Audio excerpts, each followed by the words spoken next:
Esto que venía resonando en mi cabeza desde la primera noche, empezó a hacer cada vez más ruido. Y la verdad es que me hizo una pregunta que me hizo sacar un montón de cosas de mi pecho. Y para mí eso significaba abrir una puerta de emocionalidad. Y cuando me di cuenta estaba respondiendo en llantos. Lo que le confesé fue que este emprendimiento exitoso que yo tenía, en realidad, me había inspirado en mi hermano, que había muerto.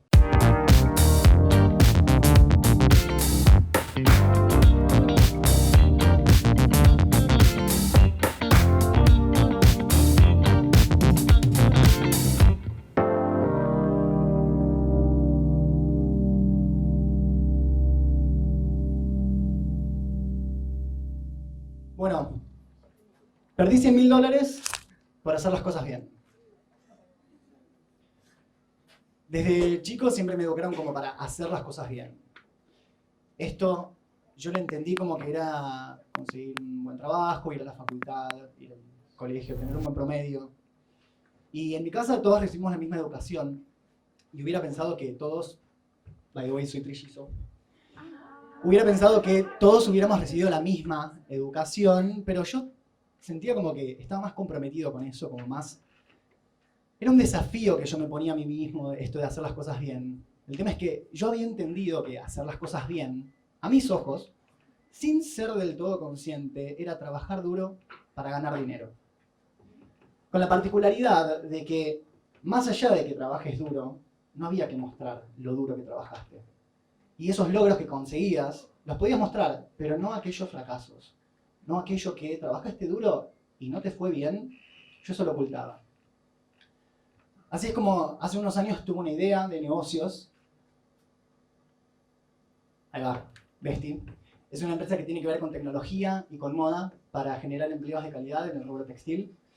Me propuse hacer las cosas bien. Que esto para mí, hacer las cosas bien, era presentarme a concursos, a competencias, convocatorias, para tener visibilidad y tratar de conseguir capital de inversión.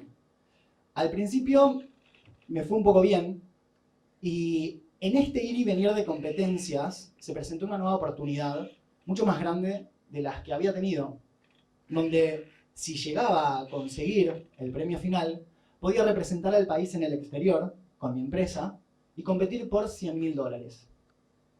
Así fue como obtuve el título de campeón argentino y fui a China, representando al país, y estaba cada vez más cerca de conseguir esos $100.000.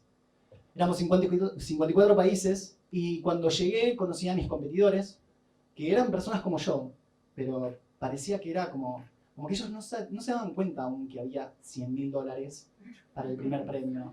Estaban muy relajados. Quizás tiene que ver con la moneda y Argentina. Para mí representaba un montón de dinero y sobre todo el capital de inversión que iba a representar en mi empresa, en mi emprendimiento, para mí, para mi equipo, para todo el impacto que yo quería generar. La primera noche, algunos de nosotros salimos a cenar y durante la charla con mis competidores, que se fueron haciendo amigos, el foco de la charla fue virando a, bueno, ¿cómo estamos presentando nuestro pitch, nuestra presentación? ¿Qué foco le estamos dando?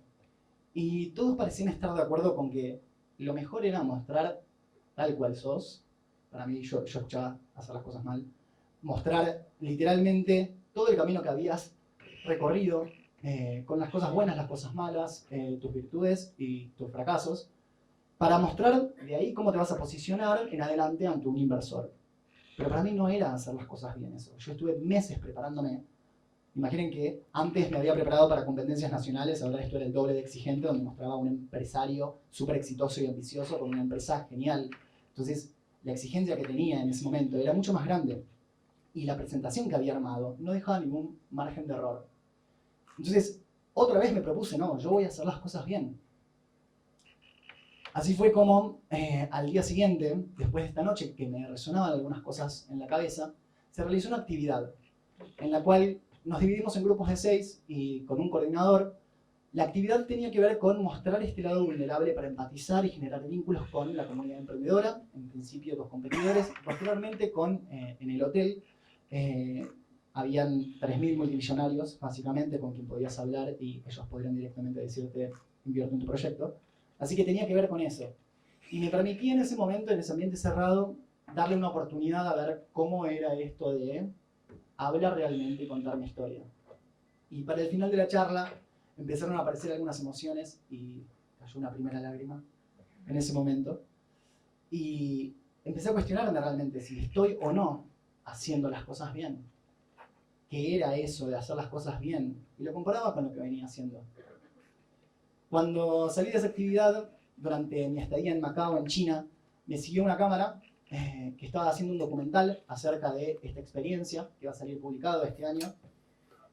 Y no pudo ser tan claro para mí en ese momento la diferenciación que había entre el Polo que estaba frente a la cámara, contando sus éxitos, y el Polo que estaba esperando que se apague la cámara y que termine para realmente dejar el show. Esa noche el coordinador me ofreció uno a uno practicar más en mi presentación. Este era el coordinador que había estado en la actividad que les había comentado. Y durante ese momento, esto que venía resonando en mi cabeza desde la primera noche, empezó a hacer cada vez más ruido. Y la verdad es que me hizo una pregunta que me hizo sacar un montón de cosas de mi pecho. En ese momento me dije a mí mismo, ok, en este ambiente, en esta sala, uno a uno, no voy a dejar no hacer las cosas bien. Y para mí eso significaba abrir una puerta de emocionalidad. Y cuando me di cuenta estaba respondiendo en llantos. Lo que le confesé fue que este emprendimiento exitoso que yo tenía, en realidad, me había inspirado en mi hermano, que había muerto. Y me dolía muchísimo hablar de él. Y que el año siguiente había muerto mi padre. Y que eso fue lo que me hizo entrar en una depresión. Y fue mi psicóloga la que le dijo, che, ¿por qué no buscas un proyecto, algo personal, como para levantarte de la cama todos los días, paso a paso? Como... Así es como nació mi empresa. No era este objetivo humanitario que yo decía desde el comienzo de mi presentación, el objetivo realmente que tenía de cambiar el mundo. Era un paso a paso que sin darme cuenta se transformó en yo haciendo cosas, contactando ONGs, hablando con más personas, formando un equipo. Esa noche no pude dormir.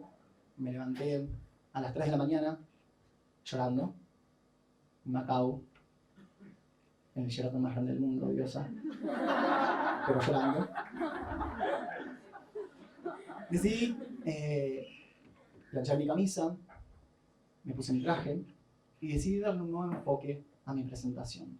Sabía que era muy jugado porque faltaban 6 horas y tenía que entrar a la sala con los jueces. Pero lo que decidí, la decisión que tomé en ese momento fue realmente contar mi historia tal cual es. Mostrarme quién soy yo. Hacer escuchar, primero para mí y después para otros, cuál es mi verdadera voz. Así fue como entré a la sala donde estaban los jueces.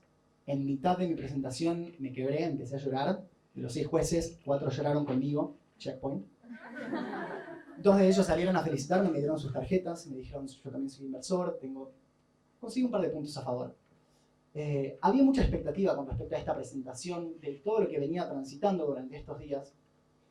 Y esto de, otra vez, hacer las cosas bien, que resonaba una y otra vez en mi cabeza. La noche siguiente se revelaron a los ganadores y no gané. No gané no porque cambié mi presentación, sino porque le hice en 6 horas. Claramente no iba a ganar con una presentación de 6 horas versus una de 6 meses. Sin embargo, lo que pesó ahí fue la decisión que yo tomé, la elección que yo hice. Más adelante, después, cuando regresé a Argentina, seguí preguntándome, ¿qué es esto de hacer las cosas bien? Y sobre todo, ¿quién lo define? Mi mayor... ahí está. Mi mayor fuck up no fue no ganar esos $100.000. Mi mayor fuck up fue, durante tanto tiempo, no mostrar realmente quién soy, no contar mi verdadera historia, y que ello significara todo el impacto que tuvo durante todo lo que estuve haciendo. Hoy las cosas son un poco diferentes y trato más que nada de no enfocarme en hacer las cosas bien o mal, simplemente hacer.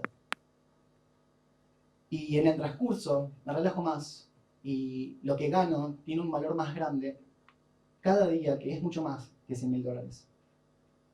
Muchas gracias. Have you ever failed in a project, career, or business? Whether you have or not, you can become a Fuck Up Nights organizer in your city, company, or university. Learn how at fuckupnights.com. Join the movement. Fuck up the system.